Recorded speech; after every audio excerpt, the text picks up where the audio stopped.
Lucas and Victor decided to spend their Saturday afternoon cooking honey-glazed fried chicken, eagerly gathering all the ingredients needed for their delicious recipe.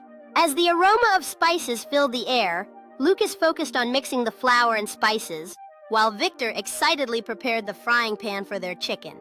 With each chicken piece sizzling in the oil, Lucas felt a surge of excitement knowing that their hard work would soon pay off as Victor prepared to showcase their delicious creation. Finally, after what felt like hours, Lucas and Victor sat down at the table, their plates overflowing with the fruit of their labor, ready to enjoy the mouth-watering dish they had created together.